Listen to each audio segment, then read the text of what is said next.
Aloha cousins and welcome to Baking and Log. My name is Gunnar Larson and today we'll be making some pineapple butter sponge bars. I honestly have no idea what these are going to turn out to be like. Never had them before, but when we were in Hawaii, I did get this pretty cool cookbook and pineapple butter sponge bars were one of the things, and I was like, I do like pineapple, so I'm going to try it. In fact, there's like 3 or 4 pineapple things in here. Like there's a pineapple crumble. I might have to try that as well. But I thought, you know what? I'm still kind of in the Hawaii mood. I've been wearing my Aloha shirts pretty much every day at school. So I thought, you know what? Let's just do another pineapple themed dessert. So we got our pineapple. We got our cookbook. Let's get started. Like I previously said, I don't know how these are going to turn out. And the ingredients that we have here in front of us are confusing me. It seems like it would be a brownie sort of thing with the amount of flour and sugar that we're going to have, but then we have the rising agents. You don't usually put those in brownies.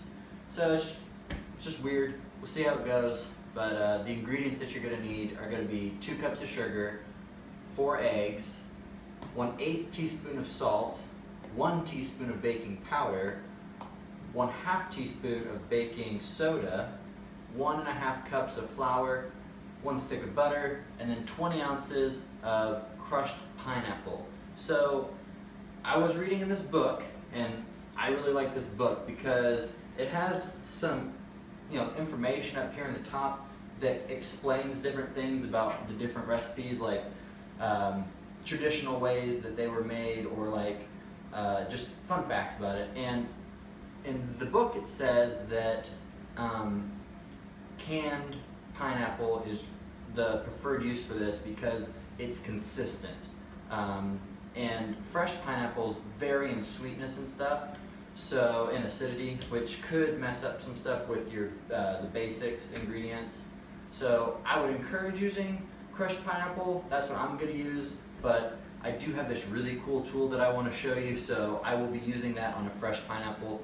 But I am going to be using the canned crushed pineapple, and that's going to be at 20 ounces.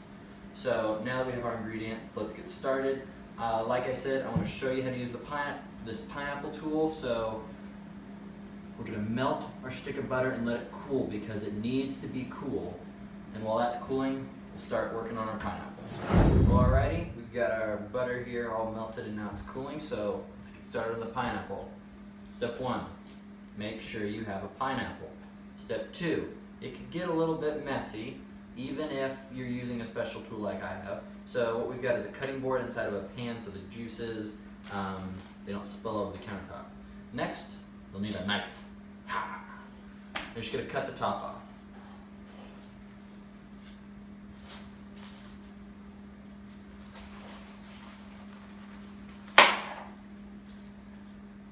And just set this aside.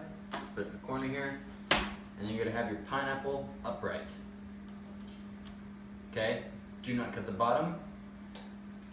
Take your special tool here, and I ordered this on Amazon.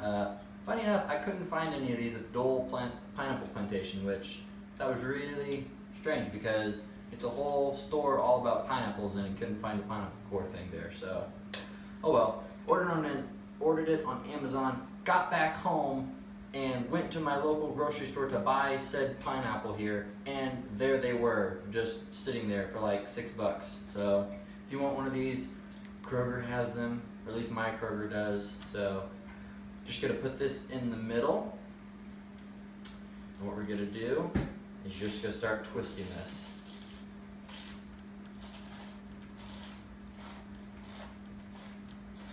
Now, as you're twisting it, be mindful if you can guess where you are with in the pineapple down here. If you go too far, you might cut the bottom, but if you get it just right, you can lift all the pineapple out, and you'll have like a pineapple cup that you could make smoothies with and stuff, which would be really cool to do. So I'm going to try to do that for you guys. I'm not a superhero, don't have x-ray vision, so I can't really be 100% sure, but we'll try this. Alright, so I think this is where the bottom is at.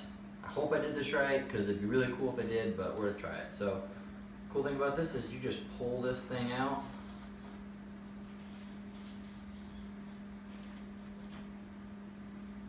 You have your pineapple. Set that there. See, we got our core in here right now. You can just take a knife and cut that out. We got some pineapple juice, so I'm gonna take a little cheeky little sip.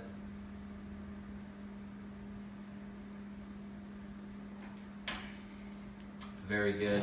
Well, that was fun with the pineapple, but now we're going to start making the actual sponge bars. So we've got our 4 eggs. The first thing you're going to need to do is you're going to beat the eggs and the sugar together. Just do one at a time, make sure it's well combined, and then you can add in the other. So got my egg, crack it, take a whisk. You can use a hand mixer or a KitchenAid. This recipe kind of says to not over mix, so just to be safe, I'm just gonna use a whisk, and I'm just gonna mix the sugar and the egg together, and then once one's done, add in the other, and to continue that until all the eggs are gone.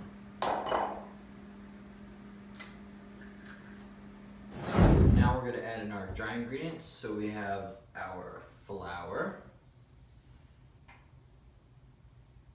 1/8 teaspoon of salt, 1/2 teaspoon of baking soda, and then 1 teaspoon of baking powder.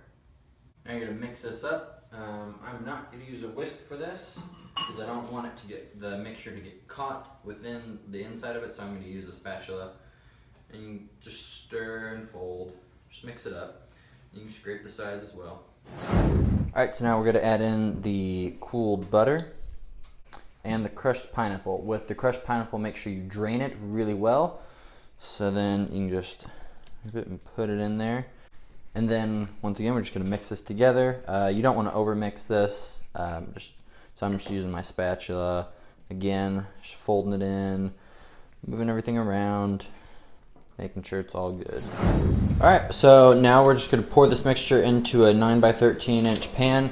I went ahead and I lined it with parchment paper. I like this because once it's finished baking, I can cut it, let it cool, just lift the parchment paper out, and you'll have your bars or whatever. You know, if it's brownies, it's the same thing. You just lift it up, and there you go. You get your brownie pieces. So what I'm gonna do with this, just gonna take the mixture, just gonna pour it into the pan. Alright, so now we're just going to put this in the oven at 350 degrees for 25 minutes. Alright, so it's out of the oven. We let ours go for 30 minutes. It was really wiggly after the 25, but if it's just a little bit jiggly, that's fine, because it's like last week with the lemon bars. When it cools, it hardens. So right now, you can touch it and it's like a cake, which I think is what we have here, is like a pineapple cake kind of thing. So, but I've got 2 utensils to cut, and you don't want to let this cool too much. You want to cut this and powder sugar it before or while it's still warm. With the parchment paper, it's easy. You can work your way around to get to the edges, and just lift it out, place it down. All right, so right now I have a bread knife. So when you do this, you're just gonna cut like you're sawing a tree or a log. So I'm just gonna, like this. Well, that's it today, guys. I hope you enjoyed today's video. The pineapple sponge bars turned out well, very well actually. Put some powdered sugar on them to add some little effect to them, and that just added to the flavor. If you notice, I'm struggling really hard to keep this rhythm going in place, so I'm just gonna go ahead and stop so I can focus on you guys. When I was in Hawaii, I got a little ukulele. It was like $15. I started playing around with it, really liked it, but it couldn't stay in tune. So I was like, Mom, I really want a ukulele. So she's very nice enough. Her and my dad got me this ukulele. It sounds very nice, stays in tune. I'm learning how to play, just like everyone else learns how to do stuff these days through YouTube. But it's coming along. haven't mastered talking and playing yet, or even moving from different fingerings. I only have like here to here, here to here, here to here. That's about it. Just 2 notes, but you only need 3 to play hundreds of songs, so 2/3 of the way there. But anyways, like I said, guys, thanks for joining me. I had a lot of fun making these. I hope you guys enjoyed the video, and if you make these, I hope you enjoy them as well. And today at church, guys, we had been on the series of things I wish Jesus hadn't said. And today's was the very last message of the series, and you know, it was the toughest one of all. You know, you always have a question that you want people to ask you. You know, you're just hoping for that question. Like the example was, your boss calls you and he says, you know, you've been working really hard. How would you like a promotion or a raise? You know, you're like, yes, you know, that's the question I want. But then there's also questions that you do not want. And most of those come from Jesus. You know, the thing was today with Saul, who was a Christian murderer, killed tons of Christians. His sole goal was to stamp out the religion and following of Christ. And Jesus came to him in a vision. This is just summary, guys. I don't expect you to fully, or I don't really expect myself to fully tell you this story, but this is just a brief summary. And Jesus came to Saul, and after his resurrection had already occurred, and in full heavenly form, and told Saul what to do: go to this village, Damascus, and you know, wait, and I'll tell you what to do from there. And when Jesus left, Saul found that he was blind. So what he did, he went to Damascus and waited. And a follower of Christ, Ananias, he was told by Jesus Christ to find Saul, and that he would be the one to regain his sight, to help Saul regain his sight. And as a Christian, being told, hey, you know, can you go do this for me? I need you to go to this well-known Christian murderer and help him. And that's a tough question. But it's questions like those where we don't always want, but we need. So something that was pulling on my heart is I need to be more strong in openly stating my faith. So a good way to do that is right here in front of all of you guys. So with the time I've got left in Baking and Log, I will be trying to send you guys with a word of encouragement throughout the week. And since Easter's right around the corner, I thought this one was a good one. At the cross, it was finished, but that was not the end. It was only the beginning. So I hope that helps. I hope you get some encouragement out of it, and I hope you get some encouragement out of these if you so choose to make them. And don't forget to subscribe if you haven't already, and click in front to check out more videos. And I'll see you all next week.